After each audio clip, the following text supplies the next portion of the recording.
What's it now? Hmm? The music, what's it called? What's the name of the music?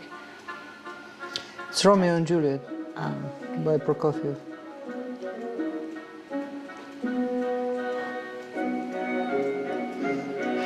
And I have no idea who is playing.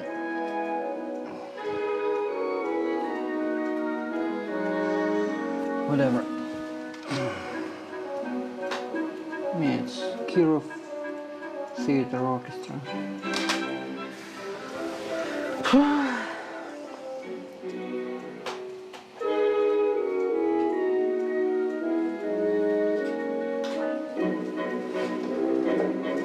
No, really, maybe I should drink something lighter. Yeah. Maybe lighter means this sherry. I need another glass. No, leave it here, but I need a clean glass. Can you please get me a clean glass? I think it's really nice.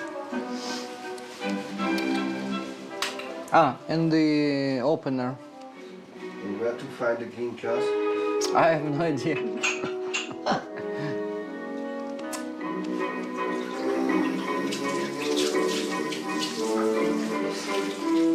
And you see there bottle opener? Somewhere? Maybe on the yellow table there. Friedman? On this yellow table, maybe you can see the something. And of course we try to mix it somehow, yeah, to ask Palestinian people to speak with Mona, the Bedouin friend from Russia, but we try to do it not like an ethnographic show. So this personal view and this personal connection is important for us. Yeah, okay. So this artwork also tells something about our relationship to this place. And we do it in a room, in a round room, and you enter the room and you hear all these people talking together. It's a murmur. You go in murmur.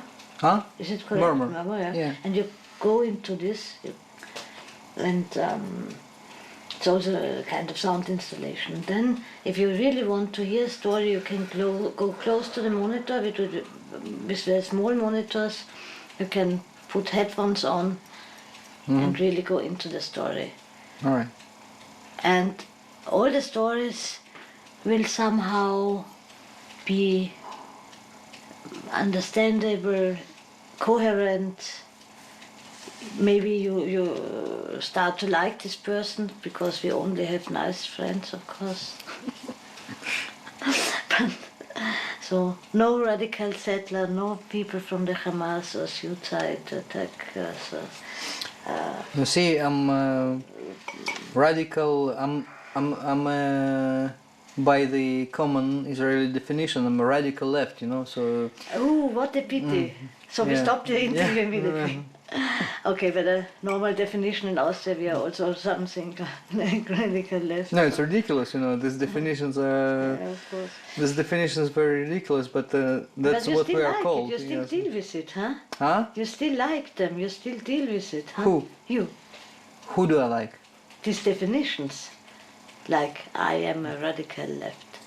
No, I don't care about them. You just told me this word, radical, radical, Hamas, whatever. So it kind of jumped into my mind that I'm really called a radical left, you know, which is totally ridiculous, you know, because I'm not radical in any way. No, but I think you're not. I don't think of myself as a radical. I'm thinking of myself as a kind of very conservative person, you know, in my personal preferences, and you know, my ideas are pretty mainstream. So How comes that you think you will be called a radical left? no, because that's what I'm called. Yeah, but how practically, you know. So, but doesn't fit together that you say you're called practically a radical left by the others, but you are conservative and This is the complexity of the situation of the inside situation, Dennis. yes. No, of the situation inside Israel and Why? Palestine Why? and everything. Huh? Can you explain this?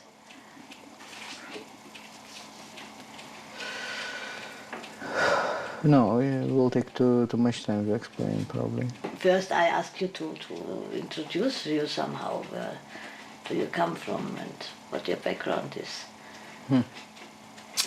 Well, it's a long story.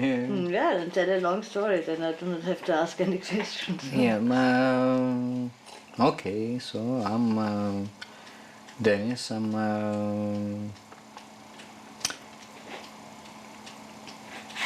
I was born in Ukraine, which is now Ukraine, and it was Soviet Union.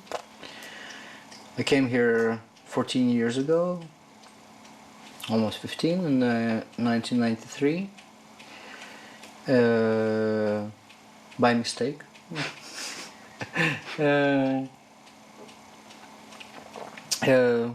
Actually, yeah. And came to love this place and considered it as my home.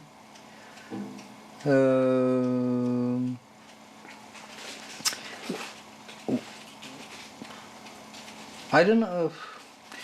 Listen, I'm too drunk to introduce myself properly, so you should guide me. I wanted badly to get out of the Soviet Union, okay, because I hated this place since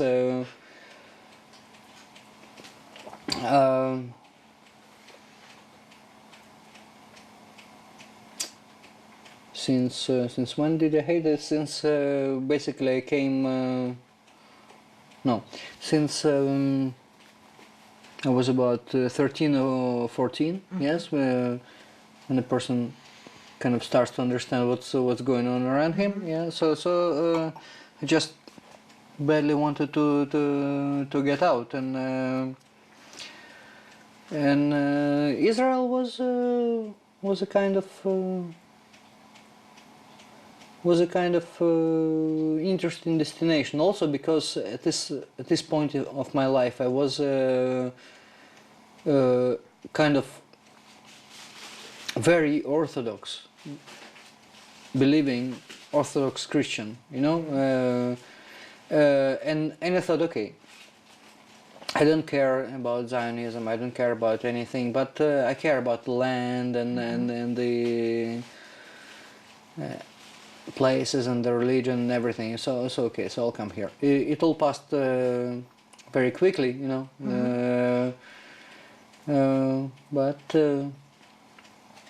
but I remember myself in this state of mind, yes, of caring too much about metaphysics, you know. Anyway, so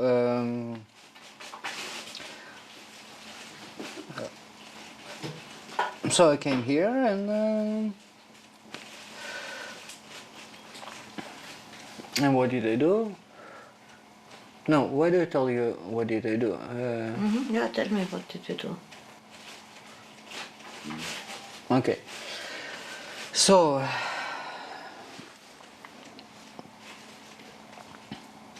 I came and I spent some times in absolutely god awful towns like Petah Tikva, few months, because a friend of mine lived there, and we lived together, you know.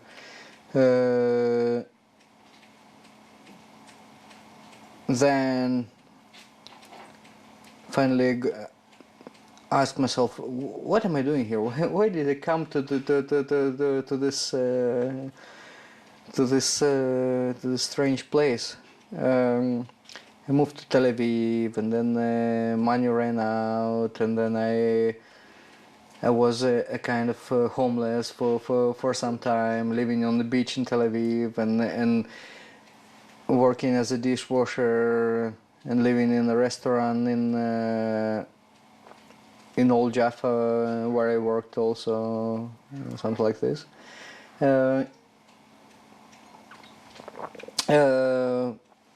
It was actually pretty much okay, you know, maybe because I was 19 and I didn't care too much being homeless and everything.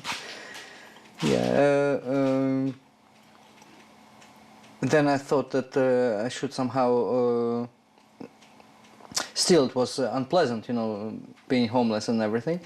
So I went to Ministry of Absorption or Sakhnut, I don't remember where, and asked them to put me for some time in kibbutz, because it was a kind of a framework for the immigrants. It was one of the frameworks that immigrants could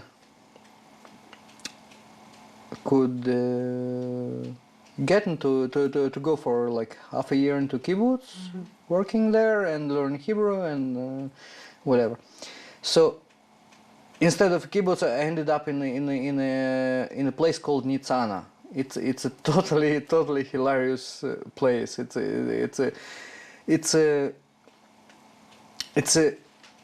kind of a village in the middle of nowhere, like a kilometer or two from the Egyptian border, in the desert, where people come to learn Hebrew, detached totally from the fabric of the language, you know, from the city, from the from whatever. So it's kind of very strange. I survived there for 2 months, and then just said goodbye, went out, hitchhiked to Jerusalem.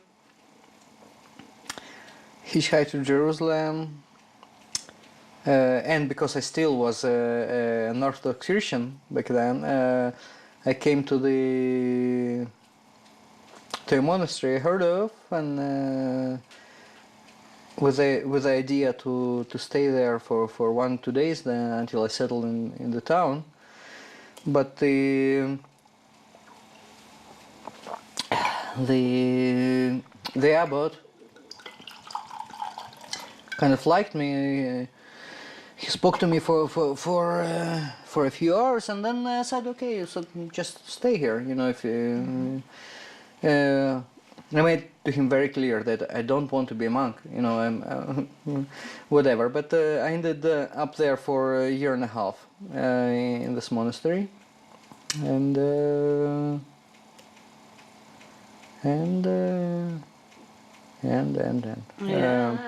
whatever. Listen, fuck. Let's do this interview tomorrow when I'm soberer. You know, because I'm. Perfect. It's perfect. And No, it's not perfect. It's absolutely perfect. We will meet tomorrow and we'll be happy. No, I won't be happy. I will hate every word of it. You know. How does an Orthodox Christian come to Ulpan and to learn Hebrew in a kibbutz? I mean, I want really to show the complexity, but now I'm confused. Oh, listen.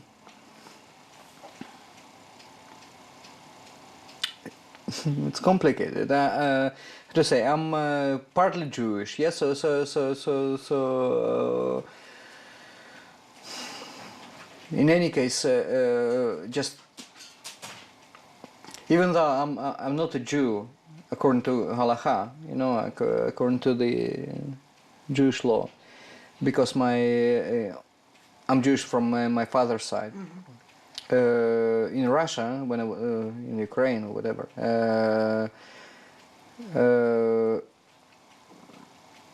out of some kind of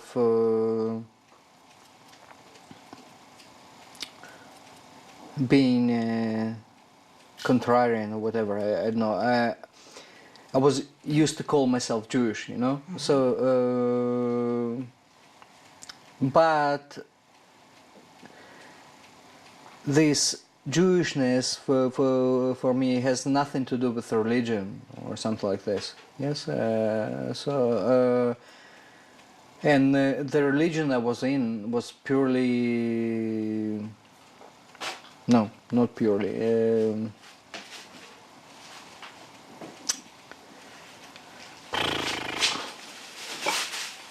Listen, you touch on such complex questions that you confused me with the story. I it mean, will not- take maybe it not will me, take a but long the time to audience. explain. It will take a very long Don't time. explain it that deep. Huh? Don't explain it very deep. So People should think by themselves, for themselves. Explain it only a bit.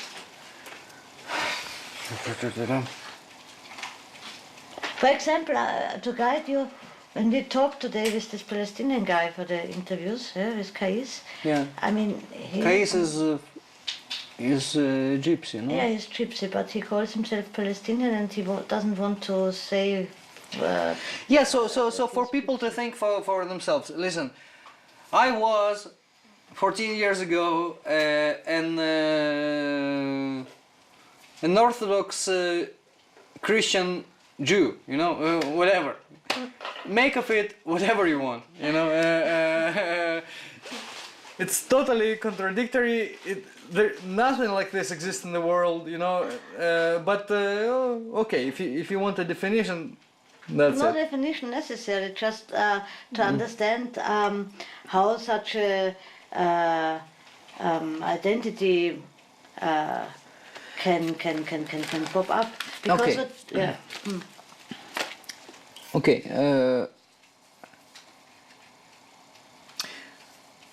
Identity. Okay. You want to talk about identity? Why not? I'll tell you about identity.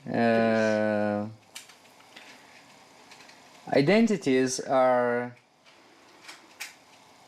a vapor. You know, they don't exist in kind of pure form. Identities exist, in my opinion, only under contextual pressure. You know.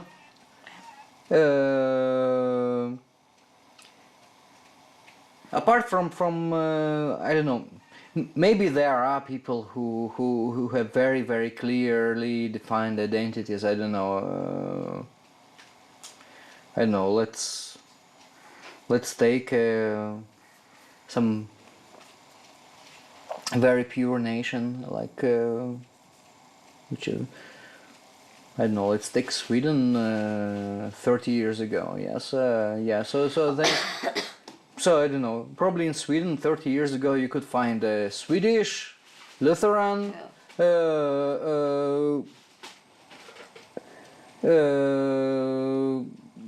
20 generations, same thing, Swedish Lutheran, you know, and so he can tell you about his identity in any context the same way. Okay, I'm not like that, you know. I'm and probably majority of people in the modern world are like that, you know. Their identities are defined by the context, you know. Yeah. You ask them in one situation, who are you, and they say okay, I'm a Jewish.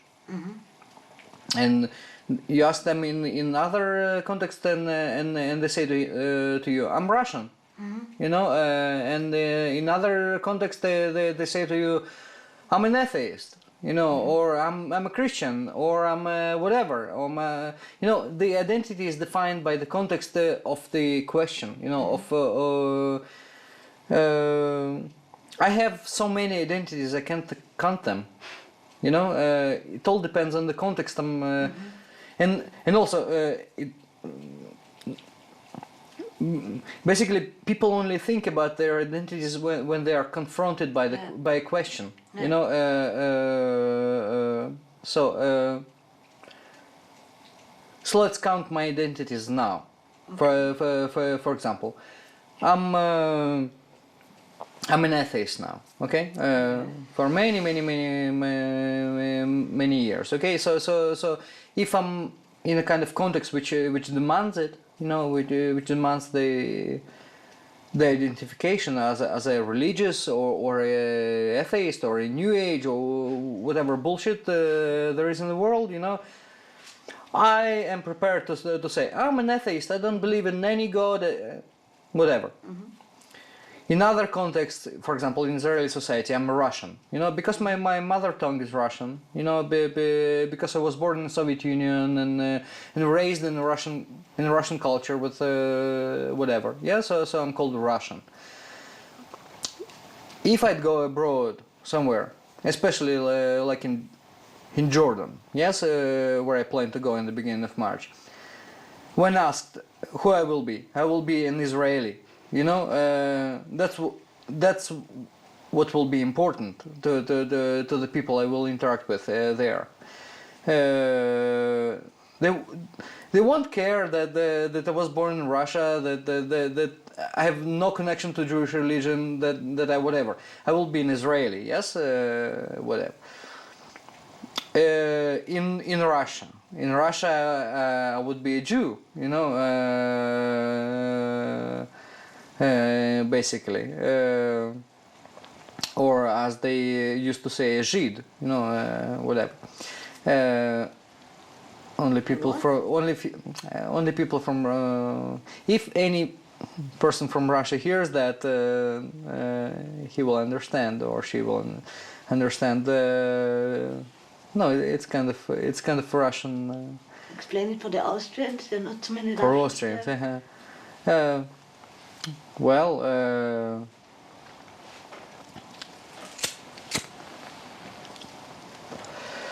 For Austrians, I don't know.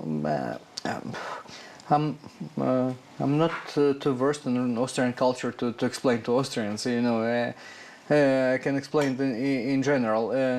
There are at least two words in Russian for Jew. Еврей, which is a kind of neutral, and Žid, which comes from Polish. Which is kind of a dirty word for a Jew, you know, whatever. Doesn't matter. So what did we count? My religious affiliation: atheist, Russian, by in Israel. In Israel, I'm called Russian. Abroad, I'm called Israeli. In Russia, I'm called Jew.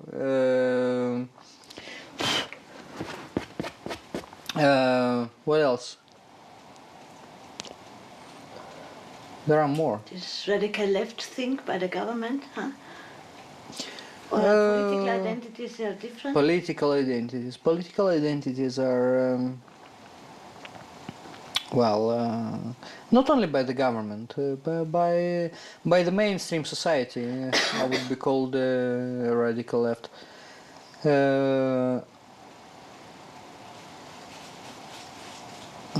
But yeah.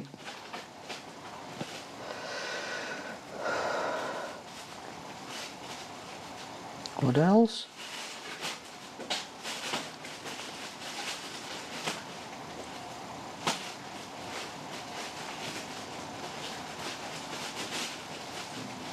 I kind of forgot what I was thinking about.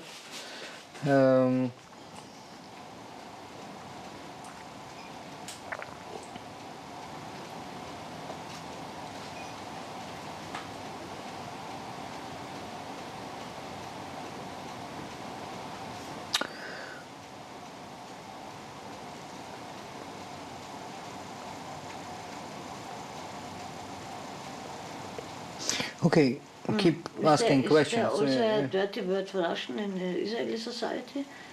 No.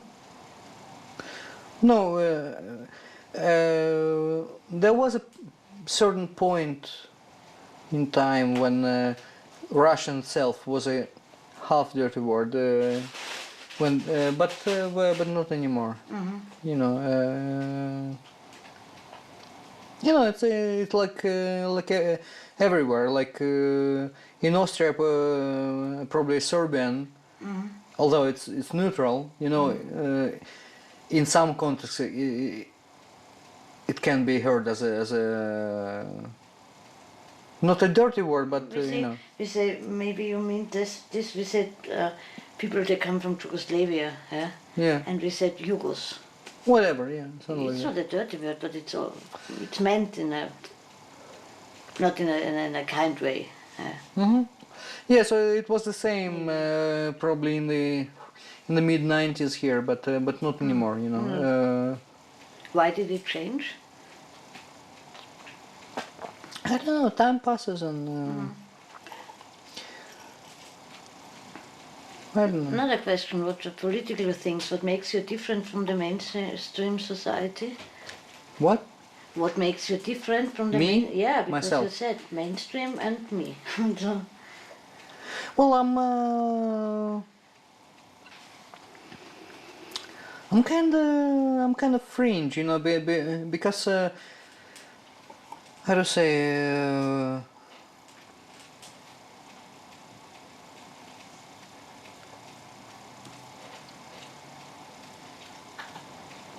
Well, I can't answer this. Basically, I don't know. are you an activist, like fighting the occupation, things like this? I mean, you do things like this. Well, how to say? Yes, I'm a kind of what people do call activist, but how to say?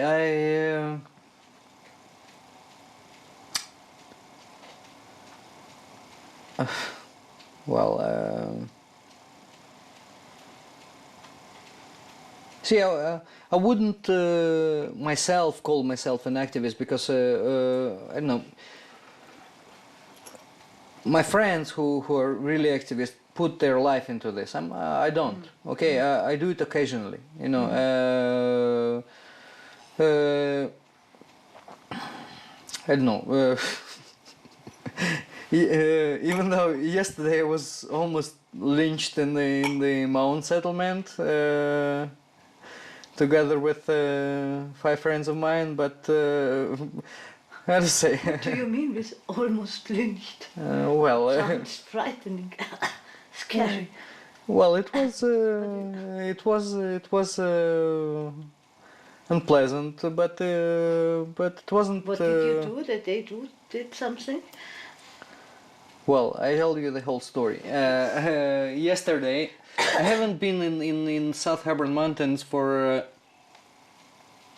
a long time. I used to be going there quite often.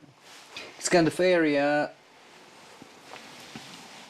between Hebron and Beersheba, where the local Palestinian population there are I don't know how to define them. Yeah, they also probably have a very complex identity or whatever. But how to say? There's a people who are living in conditions you wouldn't believe in. You know, they're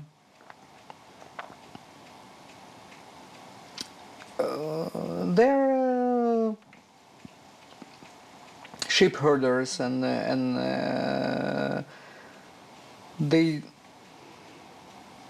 now they have electricity for maybe an hour or two a day because some Jewish activists installed a generator there or something. Yes, but there's people who are living in caves, and yeah, in caves. There are some villages which are like the center of their life, like Twana or Susia or whatever. But there's a people who are living in a kind of conditions we would call prehistoric, and that's kind of their life. That's how they live there. Their problem is that there are some Jewish settlements and very violent ones, you know, who just don't want them to be there, and so they can't live their lives normally. herding their sheep and growing their wheat or whatever.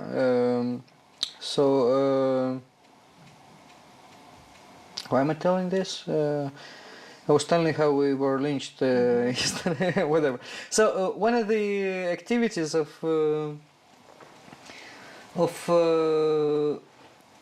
people who I try to help them is just going around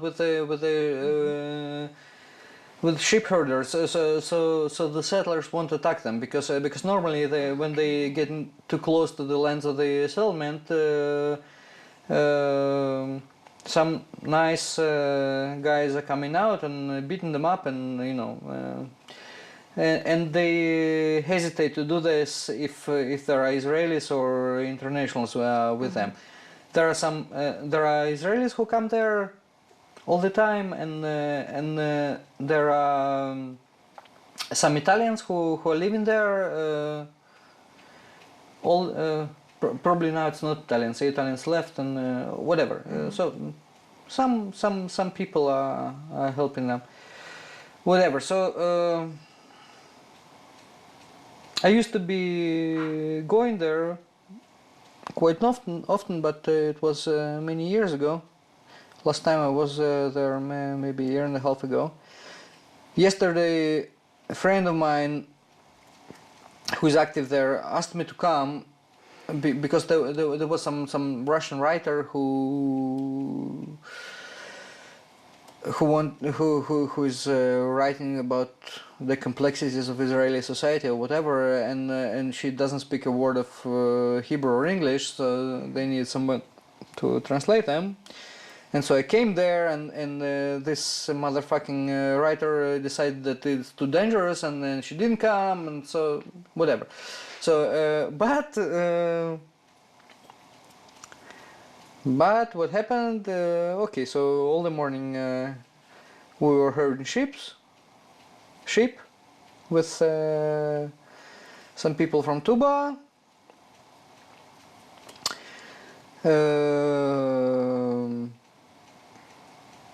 And then we had the bright idea, very bright idea, to go through my own settlement to the road. The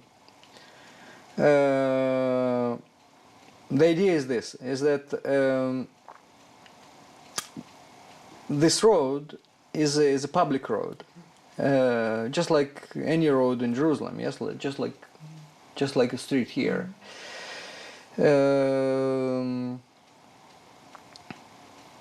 But the people from the settlement declared it their private road, so that the Palestinians or we will not use it. Palestinians, because how to say? For example, this is the shortest road for the kids from Tuane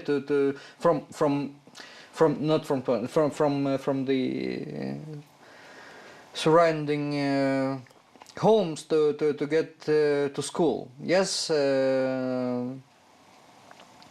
You decided to go to this road? And yeah, so we decided to go by this road to kind of declare that they cannot do whatever they please, that this is a public road and we can use it and whatever. But we expected that we maybe pushed a bit, maybe blocked, maybe spit on as they like doing or whatever, but we didn't expect that the whole fucking settlement will go out and try to lynch us, What did they do? What means try to lynch us? Shoot? They shoot? If you have a mob of 100 or 200 people on surrounding 6 people, and and they basically hate you, and what kind of people are these? These settlers coming out trying to lynch you. I mean, okay, they want to keep the road, but you should go to the territories more. no, not after this story. No, just to see what kind of people are living there, you know. No, it also depends where, but Maon, we didn't expect it from Maon. You know, there's a Chabad Maon, which is a kind of their outpost where most of their very radical people live. You know, people who go down to Twane every other day and shoot into homes and beating up people and everything. Maon is not so radical, you know. They are bourgeois, you know, but they are very radical bourgeois. And what happened then? Did someone say, "Okay, stop this now," or? They basically, because we are left-wing whatever activists, they told us we are not welcome here and we cannot pass this road, and this is their private road, and that we should go away. And we told them basically, listen, who are you? This is a public road. Walk wherever I want on public roads. Then they kind of they whatever their security came and tried to arrest us, which they cannot do legally, yes, because they are not police or whatever. So we told them that we refuse to be arrested. Just go away, you know, by you. Call the police if you think that something wrong is happening here. Whatever. So in the end, there was a huge mob who who didn't wish us well, and it was actually very good that the police finally came and rescued us. Whatever. So it was basically a very stupid idea to go 6 people on Shabbat through Mount Settlement. It was bad judgment. This was also the problem that you went on Shabbat, huh? Yeah, it's a very big problem. You yes. provocated them, huh? Of course, we provocated them. Yeah. That's yeah, but That is what left is always. yeah, but whatever. Do you think it will help somehow in some way your political work? Or the work of Help this whom? activist? I don't know. For the how do you say in English? Die Sache, the thing, the Huh? issue.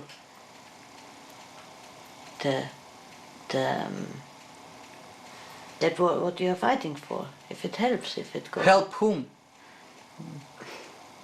Don't know whom you want to help.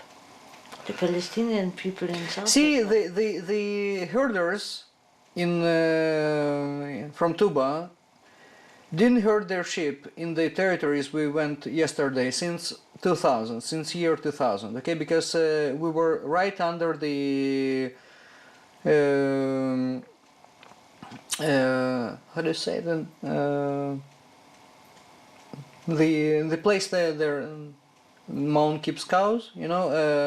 So they were afraid to go there since year 2000, basically 8 years. Okay, they haven't been there, and with us they could go there finally. So it does help them, and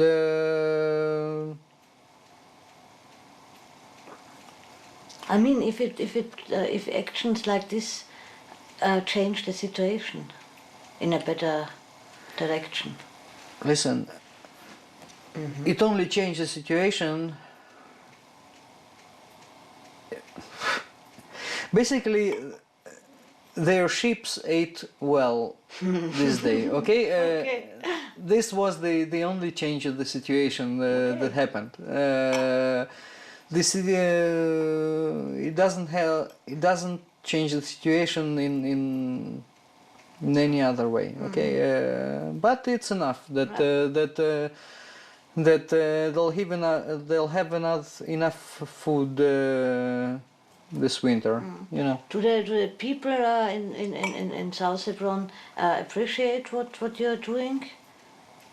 The Palestinians? Yeah. These people are not the settlers. Yes, of course they appreciate. Although you know, there are. It's never easy to you know, it happens there. It happens here in Silvan with our work. It happens everywhere. You know, these people are so fucked up basically that. It's very hard to help them in many ways, you know. Anyway,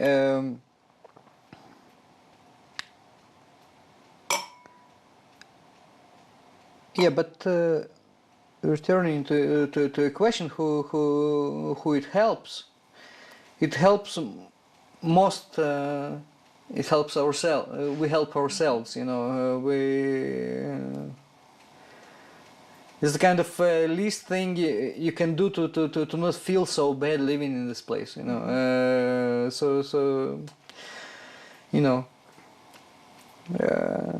I think this was the direction of my question.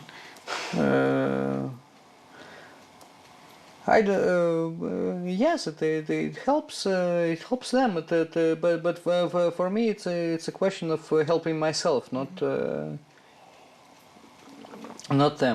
Mm-hmm. Why? Why helping yourself? Why living here? Huh? What does it mean, helping yourself?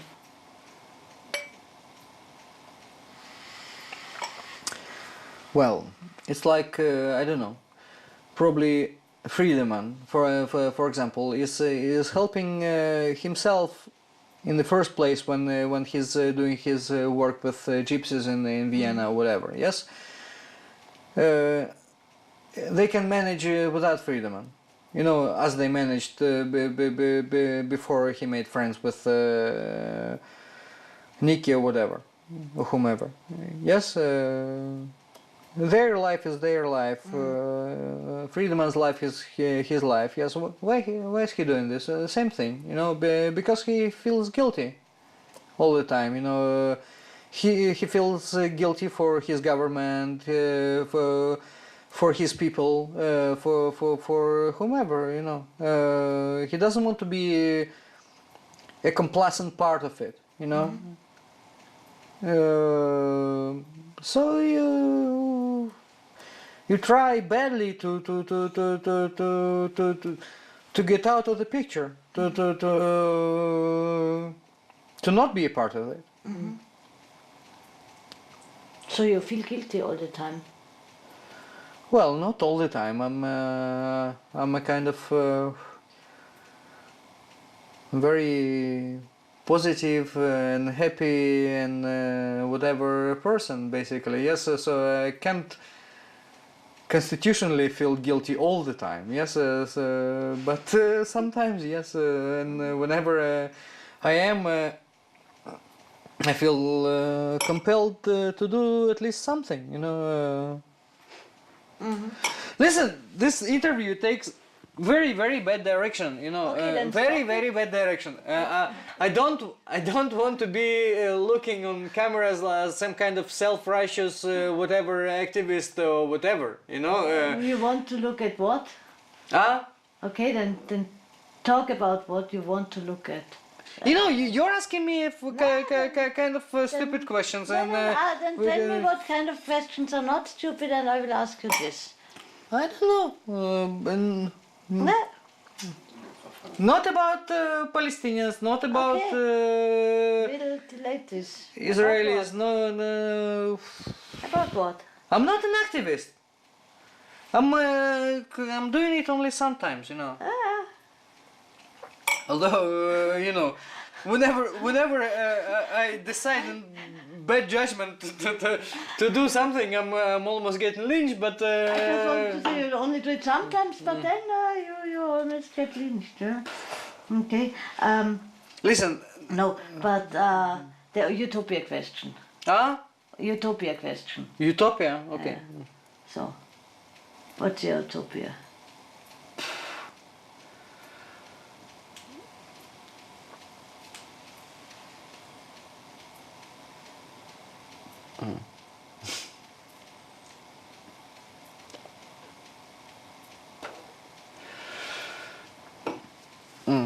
I don't have a utopian picture really in my head because I don't believe in utopias. I believe that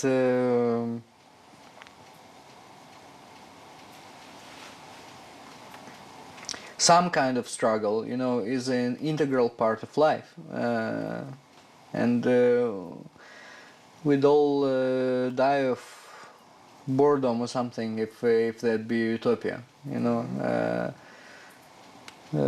so I don't have a utopia in my head, only as some kind of direction, So, what kind of utopia are you asking about? In what context? The context of this place. Of Israel and Palestine. Well,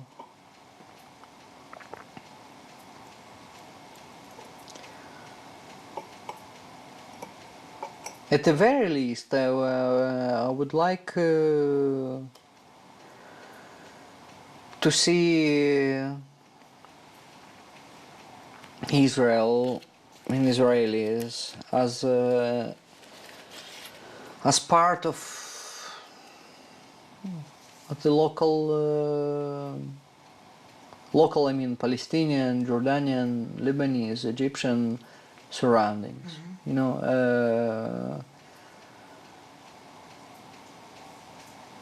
A kind of another group of people in the middle of other groups of people, with their tensions between them because they are different culturally and in language, and then I think you can see this kind of tension which does not cross very, very ugly boundaries in Belgium, for example, yes, between Flemish and the French, or whatever they called the Flanders. What are they called? Flandern and Wallon, yeah. Yeah, so the tension exists basically because the cultures are so different. Yes, but there's lots and lots of interaction and a friendly interaction. This is the very least I would hope for us here. Israelis and Palestinians.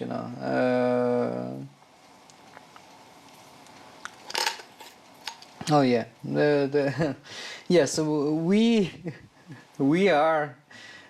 as Israelis, yes, I think we survive so peacefully, if it can be called peacefully, yes, because there's lots and lots of tension inside Israel, but we still survive as a kind of society without dealing with our internal problems too much, only because of the Palestinians. I firmly believe in this, yes, only because of the kind of external enemy. Yeah, because there are so many lines of tension inside our society that it's bound to explode.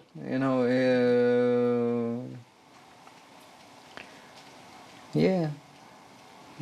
You said once that you give about 15 years at least that the situation can... At most. Most. At most, yes. At most, it's correct word. Yeah, I remember that. I give at most 15 or 20 years to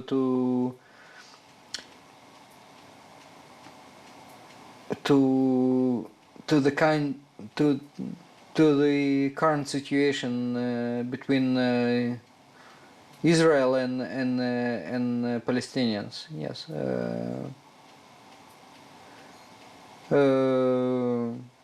It can't. How to say? Yeah.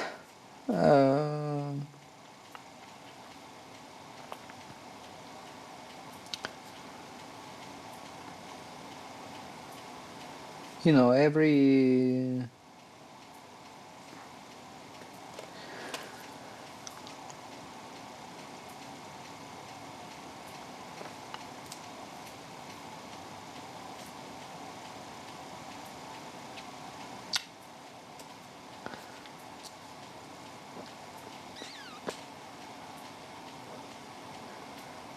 the situation which we have now,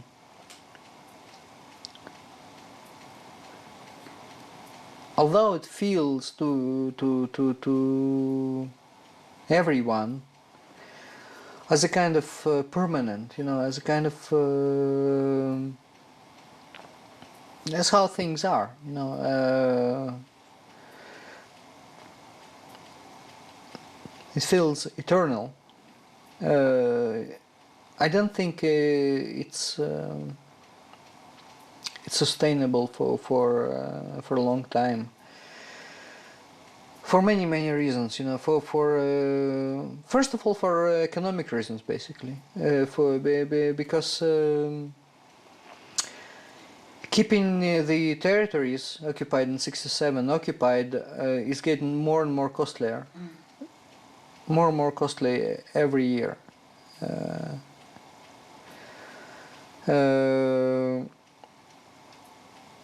As far as I understand from my conversations with economists who deal with this issue, is that '67 to '87, to the start of the first Intifada, the keeping of the territories was actually profitable, but ever since the occupied population said enough and started the Intifada, the resistance, the security expenses are getting more and more costly, and for example, the aid that Israel gets from United States every year is not enough anymore to cover the expenses spent on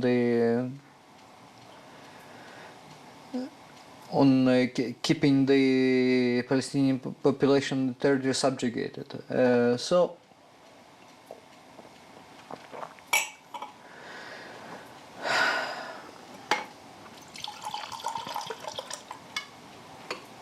So this is one reason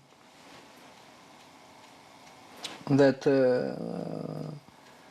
with each coming year Israel has to take a bigger slice from its national income to keep this population subjugated, and this is not profitable anymore. The second is that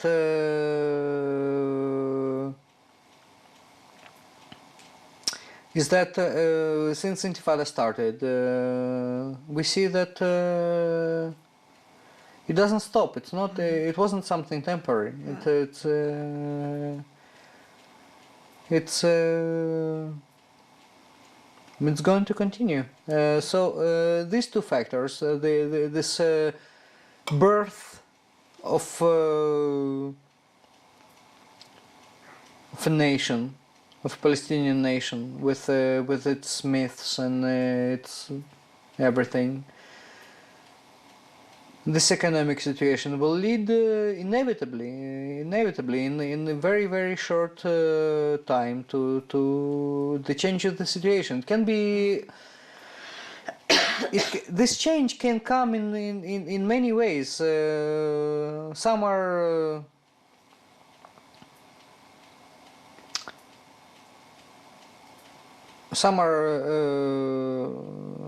nice, some are ugly. I'm a kind of pessimist in this regard, and I think that this change will come in in a very very ugly way.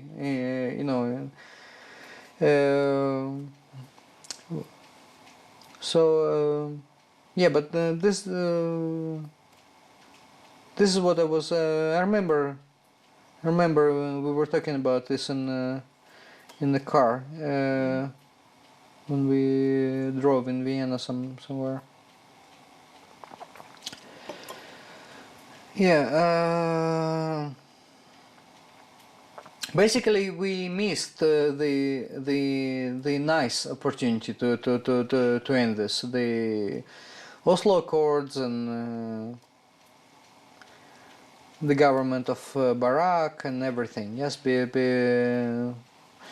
because well, I won't get into the reasons why, but we missed that opportunity to change it.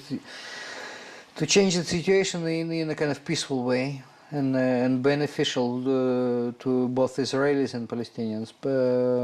So I'm waiting for the ugly way to that the situation will end. But it will certainly end. At least, how to say, also for. Now I remember I'm talking to the cameras, to the Austrians.